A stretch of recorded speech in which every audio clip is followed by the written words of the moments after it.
하나님의 성취될 말씀은 사사기 6장 14절에서 16절 말씀입니다. 다 함께 합독하겠습니다.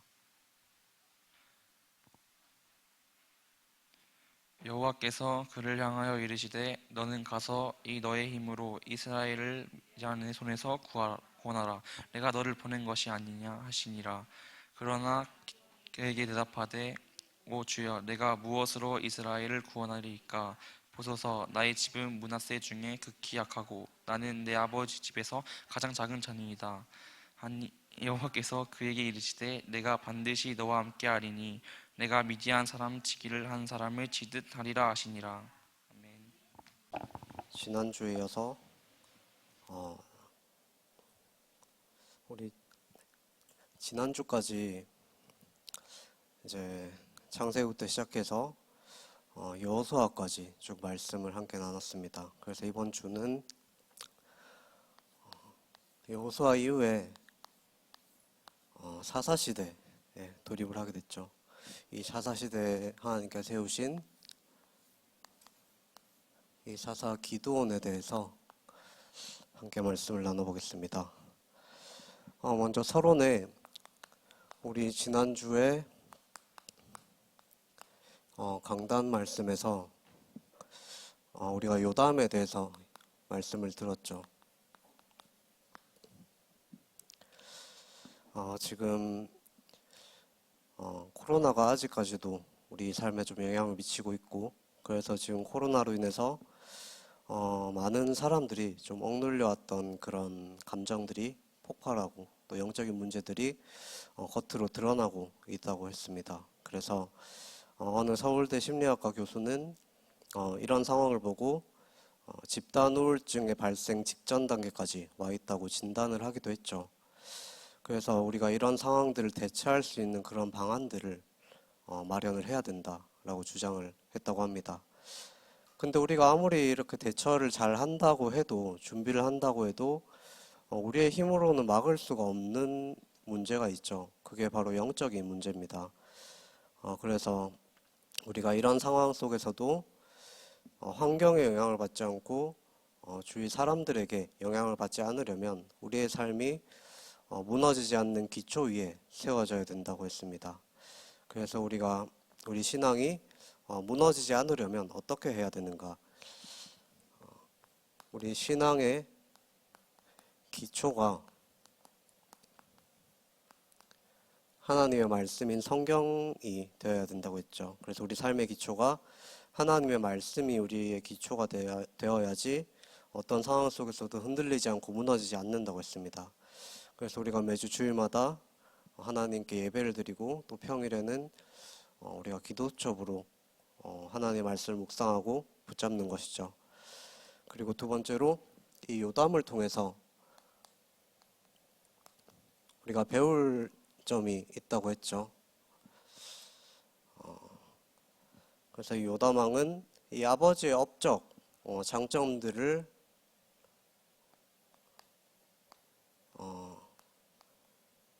계승했다고 했습니다. 이 계승해서 이 본받아서 그대로 계승시켰던 지혜로운 왕이었죠. 그리고 또 그 아버지의 그 잘못된 점은 또 경계를 하고 또 조심을 하기도 했죠. 그런데 이 요담왕은 지혜로운 왕이었지만 아버지를 넘어서지는 못했다고 했습니다. 그래서 이 요담왕의 아버지였던 이 왕은 제사장의 역할까지 자신이 하려고 했던 그런 교만함에 의해서 이제 아버지가 나병 환자가 되어버렸죠. 그래서 이렇게 하나님께 벌을 받게 된 이것을 보고 이제 그것을 교훈 삼아서 자신은 그러지 않으려고 성전에도 들어가지 않았다고 했습니다. 근데 이 아버지의 잘못을 지나치게 경계한 나머지 백성들이 여전히 산당에서 우상 숭배를 하고 있는 그런 상황들은 그대로 방치를 했죠. 그래서 우리는 여러 가지 역사적 상황 속에서 또 이 부모님들의 이런 모습 속에서 우리가 배울 점은 배우고 또 계승시키는 것도 중요하고 또 반대로 담지 말아야 될 부분은 좀 조심을 해야 되는 것도 필요하지만 우리가 더 중요한 것은 정말로 하나님께서 원하시는 것이 무엇인가, 그걸 올바로 알고 이 문제를 넘어서 올바른 해답을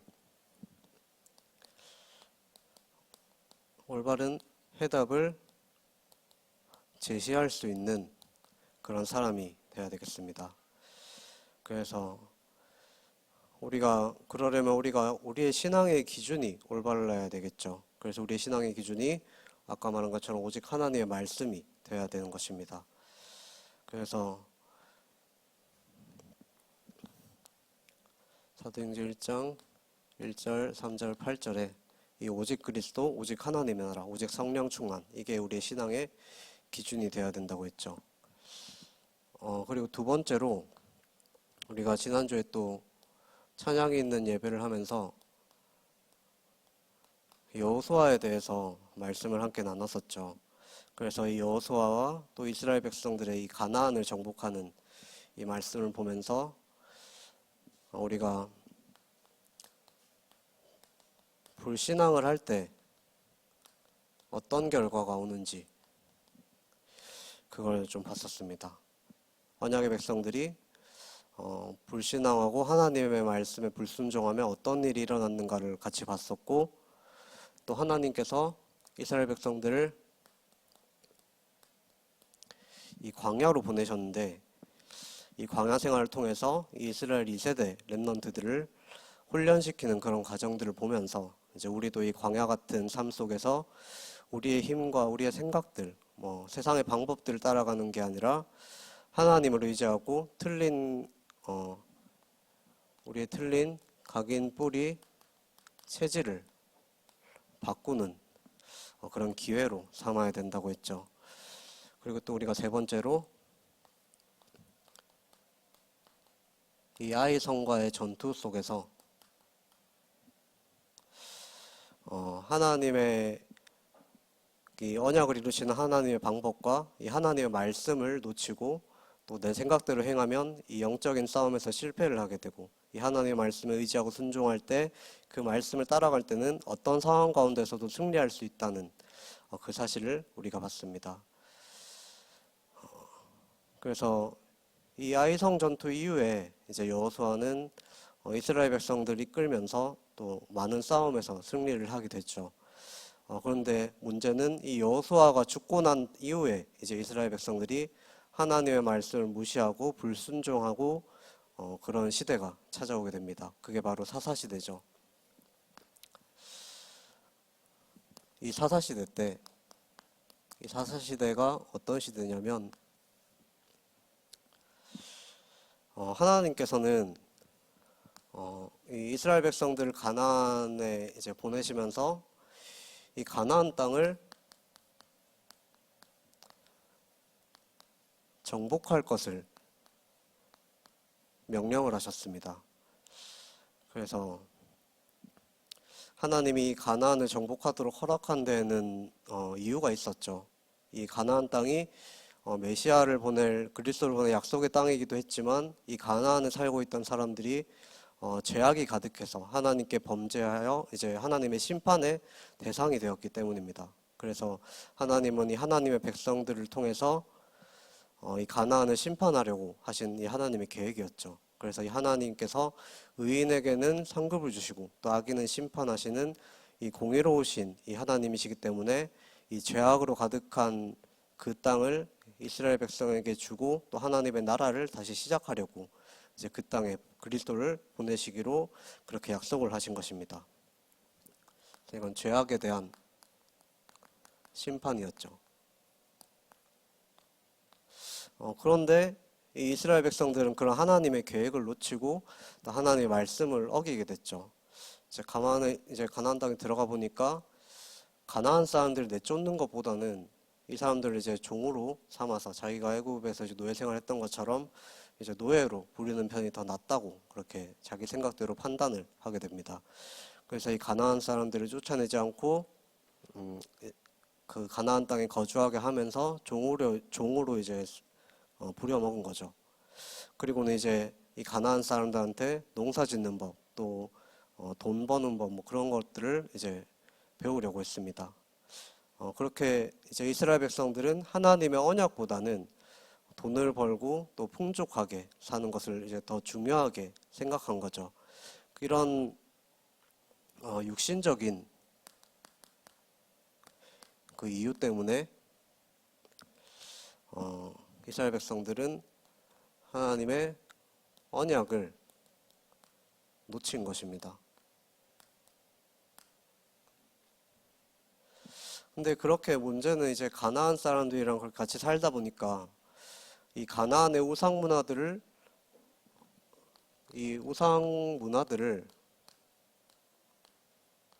받아들이고 수용하게 되어버렸죠. 그래서 이 가나안의 우상 문화와 또 많은 이 죄악들과 범죄들이 들어와서 이 이스라엘 백성들로 하여금 더욱더 언약을 놓치게 만든 것입니다. 그 결과로 이제 사사기 2장 7절에서 10절에 보면 이 여호수아가 죽고 난 그 다음 세대들이 언약을 놓치게 됐고, 그래서 하나님과 하나님이 행하신 그 일을 알지 못했다고 했습니다. 그래서 이 언약 전달이 제대로 안 된 거죠. 그래서 이 여호수아가 죽기 전에 한 말이 있습니다. 이 여호수아가 죽기 전에 만일 너희가 여호와를 버리고 이방 신들을 섬기면 여호와께서 복을 돌이키셔서 재앙을 내리시고 너희를 멸망시키실 것이다. 그렇기 때문에 너희는 절대로 여호와를 버리지 말라고 그렇게 유언을 했죠. 그런데 이 이스라엘 백성들은 이 말을 어기고 이 가나안의 문화들을 무분별하게 받아들이고, 또 그러면서 자연스럽게 이 가나안의 문화의 이제 뿌리가 되는 가나안의 신들을 받아들이게 된 것입니다. 근데 이렇게 된 데는 더 근본적인 이유가 있죠. 사사기서 21장 35절에 보면은 이제 이스라엘의 왕이 없으므로 사람이 각기 자기 속에는 옳은 대로 행하였다고 했습니다. 그래서 이 왕은 육신적인 왕을 말하는 것이 아니라 참된 왕이신 하나님을 이제 왕으로 인정하지 않았다는 말이고, 그 결과로 이제 사사시대는 각종 범죄들과 또 폐륜과 음란과 여러 가지 살인 사건들, 이런 범죄들이 이제 끊임없이 이런 사회적 문제들이 일어나게 됐죠. 그래서 이런 이스라엘 백성들에게 이제 하나님께서는 또 말씀하십니다. 이제 사사기서 2장 2절에서 3절에 이제 어찌하여 너희가 그와 같이 하였느냐 이렇게 책망하시면서, 이제 나는 이 땅의 백성들을 이 가나안 땅의 사람들이 더 이상 쫓아내지 않을 것이다. 그들은 너희 적이 되어서 너희를 괴롭힐 것이고 그들의 신들은 너희에게 덫이 될 것이다. 이렇게 말씀을 하십니다. 그래서 이스라엘이 이제 하나님이 명하신 대로 행하지 않고 이제 적들을 몰아내지 않았기 때문에 하나님은 이 적들을 이스라엘을 정복하도록 허락을 하셨죠. 근데 이제 하나님께서는 이제 언약의 하나님이시기 때문에 이 이스라엘 백성들이 회개하고 다시 하나님을 바라보고 하나님을 찾을 때는 다시 은혜를 또 주셨습니다. 그래서 적들의 손에서 또 건져내셨죠. 그래서 이 사사시대를 보면은 반복되는 악순환의 고리가 그런 반복되는 시대였죠. 그래서 이스라엘 백성들이 언약을 놓칠 때는 하나님께서 적들이 이제 이스라엘을 공격하는 것을 막지 않으시고, 또 반대로 이 이스라엘 백성들이 회개하고 하나님을 바라보고 도움을 구할 때는 하나님께서 다시 한번 도움을 주시고 또 축복을 주시고, 또 그래서 또 살만해지면 다시 언약을 놓치고, 이런 악순환의 고리가 반복되어졌습니다.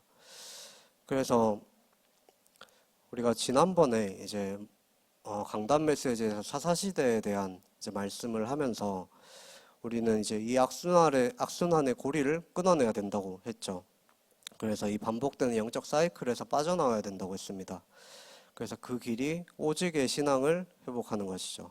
그래서 오직 여호와, 오직 하나님만을 바라보고 아까 말했던 것처럼 이 오직 말씀에 의지하고 오직 그리스도, 오직 하나님의 나라, 오직 성령 충만의 이 언약을 회복을 해야 되는 것이죠.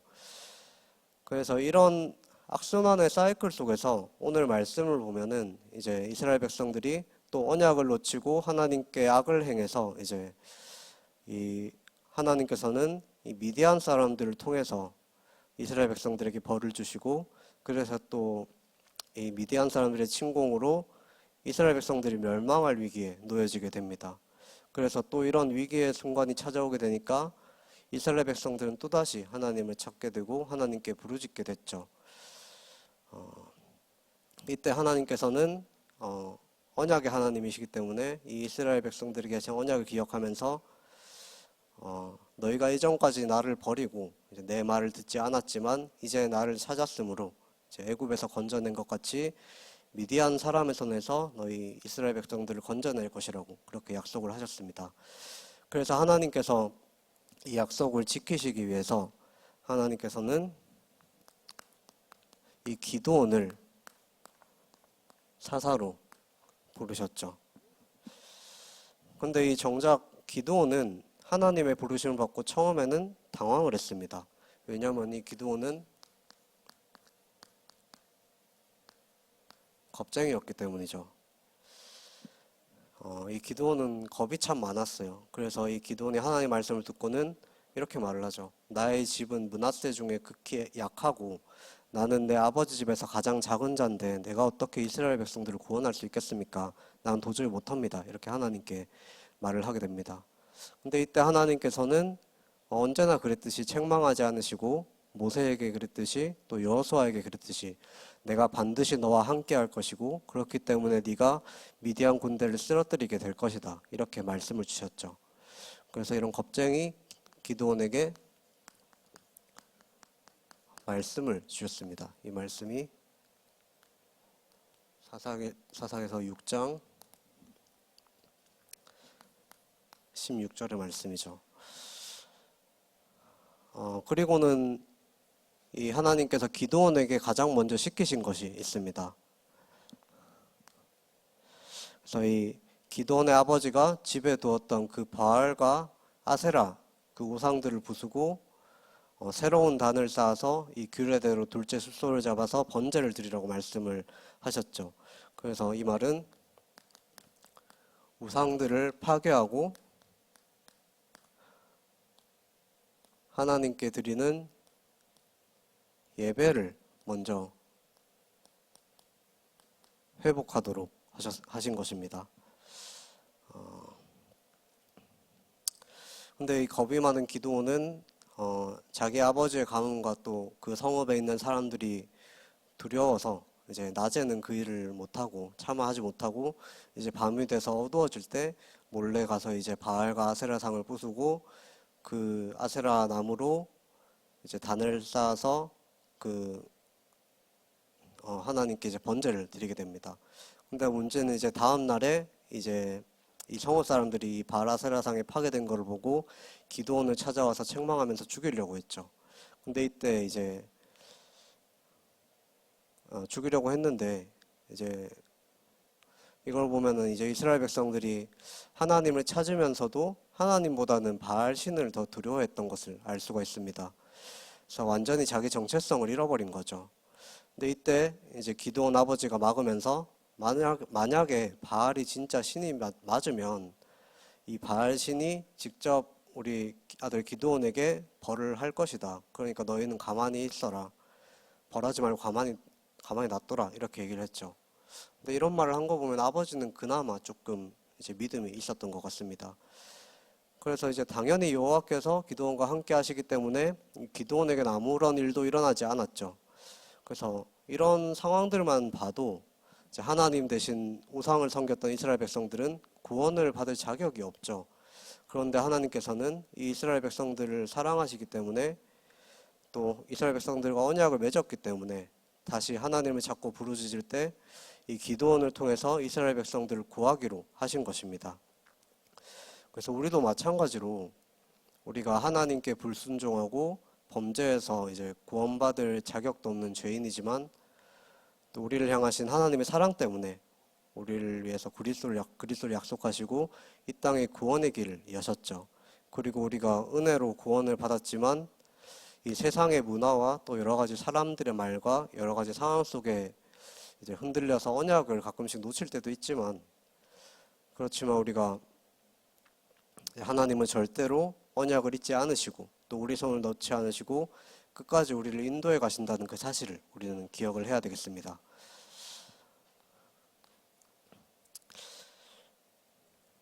그래서 하나님께서 이 기드온을 찾아오셔서 너를 통해서 미디안에서 건져내고 또 전투에서 승리하게 할 것이다라고 말씀을 하셨지만 이 기드온에게는 분명히 하나님이 함께 한다고 했는데도 확신은 없었습니다. 그래서 하나님께 증표를 구했죠. 그게 이제 말을 하면은 이제 타작마당에 양털 한 뭉치를 놓고 하나님께 이렇게 기도를 했습니다. 만약에 내일 아침에 봤을 때 양털에는 이슬이 맺혀 있고 땅이 말라 있으면 하나님께서 저를 사용하셔서 이스라엘 백성을 구원하실 것을 제가 믿겠습니다. 이렇게 기도를 했는데 다음 날 되니까 이 양털만 젖어 있고 땅은 말라 있었죠. 그 기도한 대로. 그런데도 이 기도원은 또 이 말씀을 또 의심하고 믿지 못해서 반대로 이번에는 이제 다음 날 아침에 이 양털만 젖고 똑같이 말했나요? 이 양털은 마르고 땅만 젖게 해달라고 그렇게 얘기를 합니다. 그래서 또 다음 날이 되니까 이 기드온이 기도한 대로 그렇게 됐죠. 그래서 이제 그제서야 기드온은 이제 하나님이 함께 하신다는 것을 믿었습니다. 그래서 우리가 아무리 불신앙을 하고 하나님 말씀을 믿지를 못하는 상황이 오지만 하나님께서 우리에게 말씀을 주시고 이 말씀을 성취하시면서 또 증거를 우리에게 주시는 것이죠.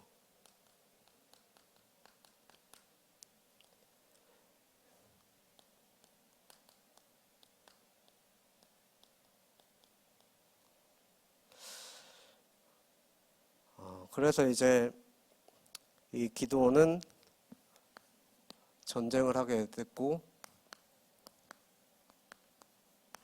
이 전쟁에서 승리를 하게 됐죠. 그래서 이 기드온은 하나님의 말씀을 언약으로 붙잡고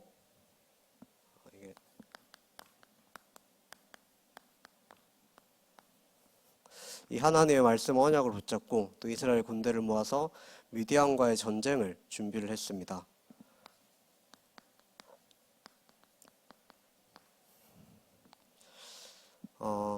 이제 미디안과 싸울 사람들을 그래서 모집을 했는데 32,000명이 모이게 됐죠. 그런데 하나님께서는 이 병사들이 너무나 많다고 생각을 했습니다. 그래서 하나님이 원하신 것은 이스라엘 백성들이 단합을 잘해서 잘 싸우는 게 아니라 오직 하나님의 능력으로 이스라엘 백성들을 구원할 수 있다는 그 하나님의 능력을 알기를 원하신 것이죠. 그래서 하나님은 두려운 사람들은 다 돌려보내라고 말을 합니다. 그래서 그렇게 말을 하고 나니까 이제 22,000명이 빠져나가서 이제 10,000명만 남게 되죠. 하나님 보시기에는 그것도 너무 많다고 생각을 해서 이번엔 또 기드온을 시켜서 병사들이 이제 물을 마시러 강가에 갔을 때 이 물을 손에 받아서 핥아 먹는 그런 사람들만 남게 하고 나머지는 다 보내라 이렇게 말을 합니다. 이제 그렇게 해서 이제 남은 사람이 딱 300명의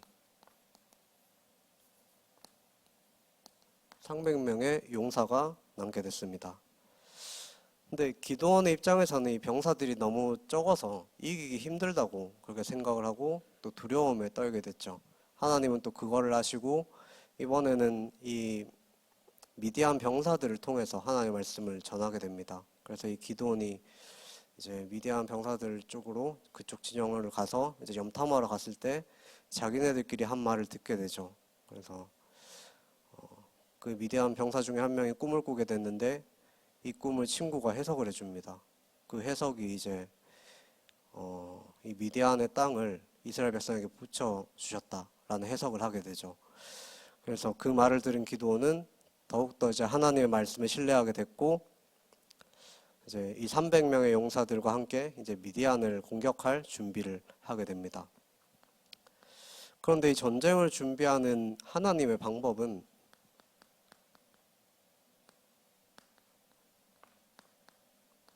또 우리가 일반적으로 생각하는 방법을 쓰지 않으셨죠. 이 군사훈련을 시키신 것이 아니라 이 병사들을 세 팀으로 나누게 하고 또 모든 병사들에게 나팔과 횃불이 든 항아리를 나누어 주게 됩니다.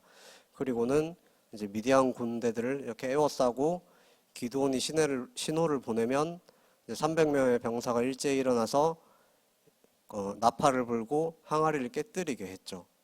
그래서 이때 병사들은 횃불을 지켜들면서 여호와와 기드온을 위한 칼이여 이렇게라고 외쳤습니다.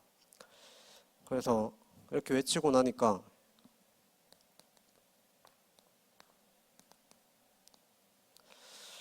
하나님께서는 이 미디안 군사들을 혼란스럽게 만드셨죠. 그래서 자기들끼리 서로 싸우게 만들고 서로 죽이게 만듭니다. 그렇게 싸우다가 결국엔 도망을 쳤고 이스라엘 백성들이 도망가는 미디안 백성들을 쫓아가서 모두 무찌르고 전쟁에서 결국 승리를 하게 됐죠. 그래서 이 전투를 통해서 이스라엘 백성들은 자신들의 힘이 아니라 하나님의 은혜로 자신들이 구원을 받았음을 또 한 번 체험을 하게 됩니다.